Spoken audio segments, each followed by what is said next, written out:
congratulations on your Emmy nomination. Your first one, which was a huge surprise to me because I was going through your credits and I was like, oh, that's amazing. That's amazing. But finally, your Emmy nomination is here. How do you feel about that? Look, I'm super humbled and thrilled and excited. And, those are all the things you're supposed to say, but I'm also just really hyped about it. So. And, as I was mentioning, like particularly this year, like you had so many incredible projects come out. And I know music supervisors, like that's kind of the nature of, you're always sort of juggling different projects, but did this year feel bigger to you? No, because the thing is that it's about like this year is really about when the releases of these things happen. But like for this episode of Ozark, for this season of Ozark that got nominated, or this episode of Ozark that got nominated, we've been working on it for like 2 years. So, there was so many like deep pandemic related delays and all these kind of things with a bunch of these shows. Like, Ozark took a while to get off the ground for this last season. I did this show, 9 Perfect Strangers, came out last summer, and it was like, I was shooting in Australia, and like, everything was like, so it felt like a lot of things were released. It did, but it felt like, it was cool. It's cool to be working on great stuff these days. So I'm excited. And what's your overall sort of, I don't know, like your approach to music supervision, or your like, I don't know, philosophy in terms of music supervision, and how does that sort of apply to Ozark specifically? That's a great question. Philosophically, I believe that music supervision is sort of like, I try to chameleon it, like blend into the colors of the individual project itself. So like, I've done stuff like early on in my career, I did stuff like for the wrestler, and like that was all heavy metal music, and that's not my bag. But I like immersed myself in that vibe to just get into it because that's what the project really was needing. And so I always start every project with just philosophically having a conversation with the people in charge to be like, how do you see the music on the show? And like, how can I make your dreams come true? And like, sometimes they have a clear vision and it's helping them fulfill that. And sometimes it's like, I don't really know, let's go on this journey together. And sometimes they're like, you decide, like, because I want you to be the driver of the musical choices.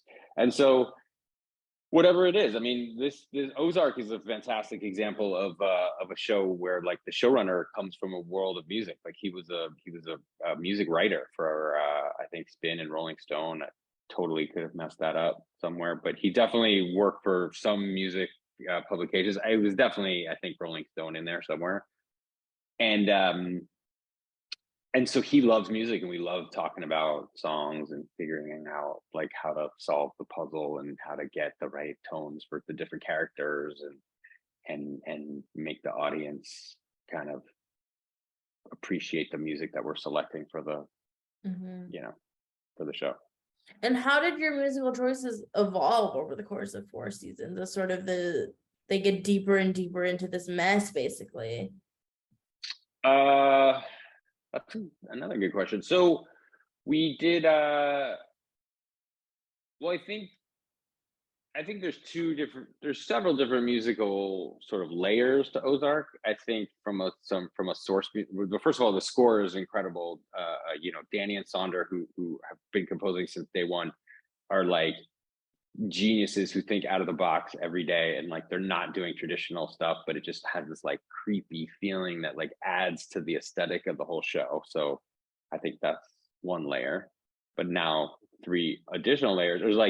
There's the Birds, and the sort of like there's the Sam Cookes and the Frank Sinatras, and the like really like established sort of more older tone to the Parents and Wendy and Marty, and the music that they listen to, and the music that we can kind of make them feel it just feels like what they would be listening to. And then there's the cool stuff that we've done randomly, like Radiohead and Run the Jewels and just a whole bunch of sort of left field ideas. And then there's Ruth. And Ruth is sort of like been one of the main drivers of the musical identity, because she's such a scene stealer and she's such an amazing character. And so very early on, we were trying to figure out her tone. Like we were trying to figure out, well, what's her musical identity? And we were trying a bunch of stuff. We were trying like punk rock and some cool stuff, just like in post-production when you can play around with no care in the world to just sort of see how it feels when you look at it to picture. And then and then just super random, she was wearing a Tupac t-shirt in one of the in one of the scenes, and we were like, you know, almost like kind of, it was almost like a punk vibe, like an irreverent, like that was just her attitude, and it worked visually. And we were like, I wonder if we should, you know, try some hip hop. And we did, and coincidentally, that is where I sort of came up, like where the music I listened to growing up and the music that I am probably most familiar with is 90s hip hop. So so we went down a path, and then we've explored it pretty thoroughly, like from Gangstar to Biggie to Nas to Pete Rock and CL Smooth, like really, like, you know, hit after hit, or, you know, really credible, awesome, amazing 90s hip hop song after credible 90s hip hop song. So that was the flavor. And I think that the flavor of the episode that got nominated is like purely because we did this really cool thing where we used Nas, like we used his album Illmatic throughout the episode in a way where it dovetailed. I mean, it was sewn into the story where she's listening to music and she gets so in her head that she like puts on an album, and you see the actual Illmatic album go into the car CD player, and then we hear the songs, and then we continue to hear all the songs or many of the songs from the album, and that's sort of, you know, that was cool. I mean, that's probably my favorite rap album of all time. So it was pretty awesome. And how did that come to be? Was it always going to be Nas? Was that always sort of or?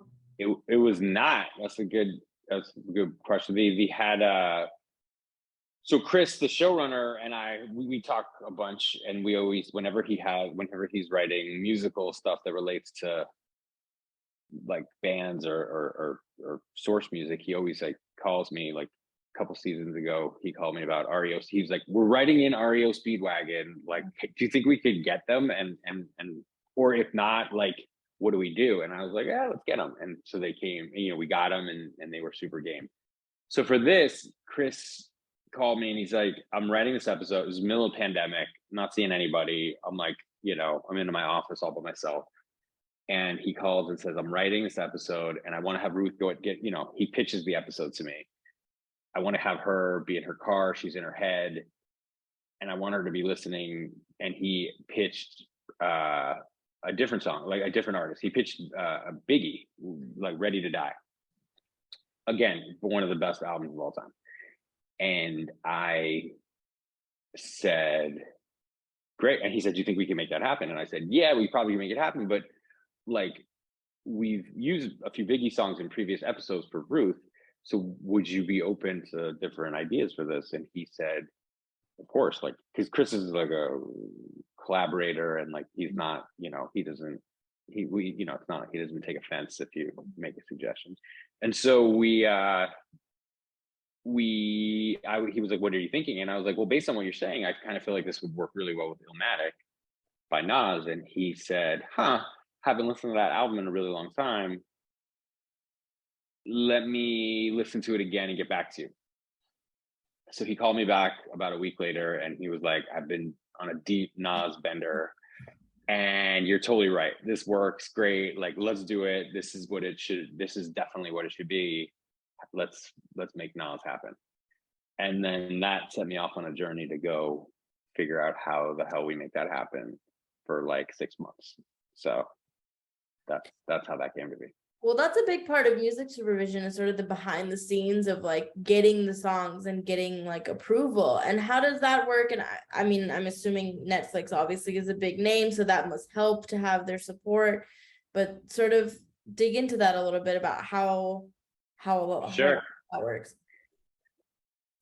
So when you're working on a show, well, first of all, you bring up an interesting point, so we'll start there, which is that like when you're on season 4 of a show, people are familiar with it already. You know, like it's a little tougher sometimes. Like when we were doing stuff for season 1, it's a lot of sales. It's a lot of going in and being like, this show's amazing. This is why we got to do it.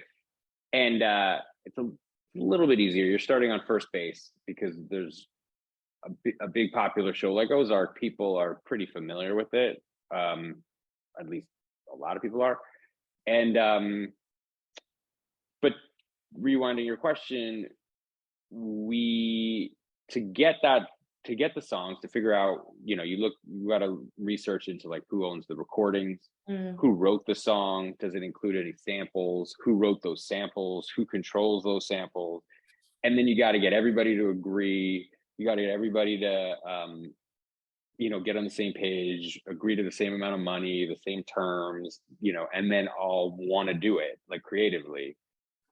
So with 90s hip hop, there's lots of samples, there's lots of and it was, you know, before every single sample was perfectly clear, like they are, you know, are allegedly done today.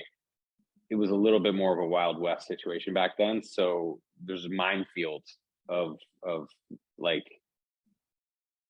unclear, not with this album, but like, you know, you run into that a lot with 90s hip hop, which is that there's a lot of unclear samples, a lot of things that you can't license. And we were running into some issues with some songs and budgets and figuring out what we could afford and which songs, you know, how many we really needed. And in this particular case, it was a little tricky because it was the middle of the pandemic and everyone was working from home. And because this record came out in, I think, 1994, all the paperwork and backup is physically paperwork, like in files, like in file cabinets in Sony Music in New York City. And so to get the information about like, is this song usable? Are there samples in it? Like who, you know, all the sort of nitty gritty, real deep dive stuff, all that information was contained in the office and no one was going to the office. So it took an exceptionally long time to decipher the code and get people to go in and pull the files and make it happen. And we were able to wait them out and pressure, you know, exert judo level pressure in the right places to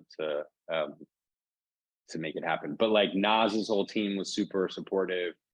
The producers of the songs, like DJ Premier's whole team, was super supportive, and it was, you know, we didn't run into any obstacles in like that way. It was more just like deciphering the crazy like code of what's usable and how that, you know, who owns what percentages and figuring it all out, which is like the behind the scenes. I feel like music supervision, to most people who have any idea, have ever even heard of what music supervision is, it seems like you're just like kind of picking cool songs to go in movies and TV shows. But like you pointed out, like kind of that's like the above the surface stuff that you see, like when you're, you know, it's like the shark fin driving by, you just see the fin, but there's like a whole shark under the water that is like us figuring out, paddling like crazy to try to figure out how the hell we're going to make that a reality. And it's always a balance between having moments where there are songs like written into the show versus like moments that you have to pick songs for, like the end credits or something like that. So how did that balance work on a show like Ozark? How much of those song choices were written in versus you having to pick the songs? Well, so there's a 2-part answer to that, because there's the songs that they write in that are like connected, you know, like I call it tied to production. Where like if there's a band playing or someone singing a song, you need to know that before you shoot, or else you can't use it. And that's sort of part of our job, is to make sure that not only do musical dreams come true, but you're on the right side of the law. And so that is reading scripts early on and making sure that you can get everything approved in time for production. But then to your other point, there are even songs like I'll like Sam Cooke is featured in the last episode of Ozark, and the first episode of season 4 as well. And that was written in like that, you know, Chris wanted that song. We got it. We knew that he really like that was what his vision was. And sometimes it's about getting all the way back to your first question. It's like, how do we make your musical dreams come true? And it's like, he's like, I love the song. How can we get it? Can we afford it? What do we need to do? And we were able to make that dream come true. But then the stuff like the end credits or some of the other things, we got to noodle around forever. And kind of that's definitely one of my favorite parts is being able, you know, it's shot, it's edited, it's done, and then you try a song and you go, oh, that's cool, but let's see if we could try, you know, let's see if we try something else, like it'd be even cooler. And then you get to play around and kind of move the tiles around, like, and change the different songs and see what evokes the right emotion, what has the right tone, what's the right pacing, until you Goldilocks it and you find the one that's just right.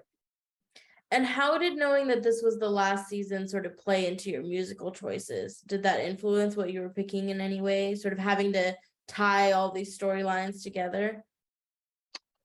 I think we wanted to really stay true to what we had established throughout. And I think there was definitely a little bit, maybe like 10-20% more of a sense of like anything that we were saving, like in the tank, or any ideas that we had that would be like, oh, this would be cool if we eventually use it. We were like, this, we know this is the end. Like, we got to get it in here. Or there's a song, it's called They Reminisce Over You by Pete Rock and CL Smooth. And it's kind of the last song Ruth listens to in her car. And I had pitched it to Chris for something else. And he said, this song is perfect, but I want to use it at the end. I've always had this in my mind to use at the end. And so let's save it and put it there. Like, this is the perfect tone for like how we send Ruth off, because it has like the authenticity of being exactly in her vibe, but tonally, like there's a little bit of nostalgia and reminiscing in the song. So it'll work well with her kind of send off. Is there a particular song from season 4 where you're like, I'm so excited that we got that song? One that was like a challenge or something that took maybe a little bit longer to grab? I mean, honestly, the challenge, I mean, there was tons, but the challenge was the Nas stuff, because it was like, I've never had that album, you know, there's like this period of your life where music means maybe more to you. I think, you know, probably when you're like, I think someone told me there's some scientific fact that between music that you are exposed to between like 15 and 24, right? And the Nas album came out in 1994. I was a senior in high school, and like, to me, and it was like what I consider like a golden age of hip hop. And to me, that album has always stood on a pedestal, like as just like, you know, just really like a flawless record. And I've never used any of the music from it before, because not every even though I might love it, and even though it might be something I listen to personally, not every project calls for that kind of music. So being able to use it so in such a dynamic, prominent way, like where it's kind of almost written into the fabric of the episode, and the fact that it wasn't like a layup, like it was pretty difficult to figure it all out, was like, I loved using it. It's my favorite music. And because it presented a challenge, it felt like we overcame something, you know, to get it done. Yeah, the 15 to 24 thing is like revolutionary to me, because I'm like, my Spotify playlist makes complete sense now. Garbage. Well, I mean, someone told me that once before, and it always like stuck with me. Because, I mean, I'm sure there's like, you know, obviously, like I listen to music all the time because of my job, but you really think about that, that's the music that you like listen to. I mean, for me, that's the music that has like, whether it's Nas or like Fiona Apple or like random other 90s hip hop stuff for me. And I know this is like a major part of your job, but I'm just curious, like, do you find it tricky to compartmentalize like what you like versus what's right for the show? Or is it just sort of second nature now? Would you sort of find your personal taste bleeding into?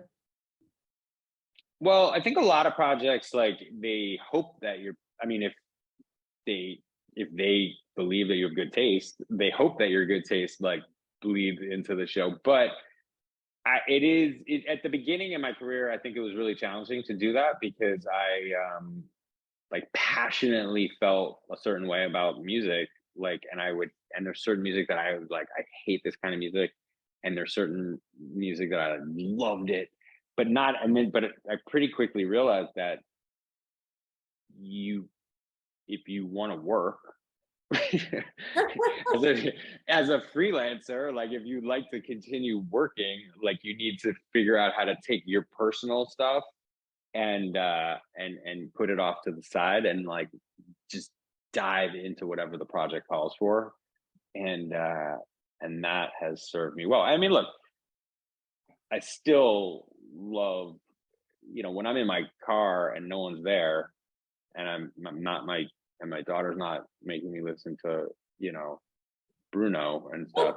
And like, then like I'm listening to like, the Blueprint by Jay-Z or like, or like, I mean, not exclusively hip hop, but I'm listening to my own stuff, but when I'm working on the next day and I'm looking for songs for something, I don't even look at those Spotify playlists. Those are just separate. Those are just like Gabe in the car by himself playlists. I've kept you for way too long. Is there anything that I didn't ask you about that you wanted to mention? No, I mean, I just, again, thanks for having me. And like, I appreciate the time. No, I appreciate, and I know how busy you are. It's so hard to nail down these interviews, and I appreciate you for giving me a piece of your day. This was so fun. And of course, thank you so much.